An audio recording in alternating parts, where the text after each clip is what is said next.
தேதி வந்து 3 தானே, 3/10/2024. இதற்கு முன்பு 27ஆம் தேதி 27/9 எடுத்தோம். 27 ஆமாம் 27/9 எடுத்ததுக்கப்புறம் அன்றைக்கி நைட்டுலேருந்து தொடர்ச்சியாக மழை வந்தது. இப்போ 2 நாளாக மழை இல்லை, மழையில்.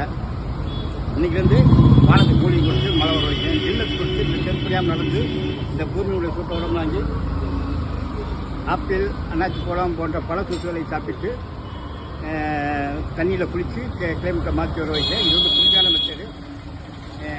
இன்றைக்கிலேருந்து நைட்லேருந்து கிளைமேட் மாறி தொடர் மழையாகவே நல்ல பெரிய மழையாக மதுரை மாவட்டத்தில் பெய்யும். நன்றி, வணக்கம். இது தமிழ்நாட்டிலையும் பெய்யும், தென் தமிழ்நாட்டிலையும். அது இயற்கை மழை, வெளிநாட்டில் கூட பெய்யும் இந்த மழை. இயற்கை மழை, பொதுவான மழை. நன்றி, வணக்கம்.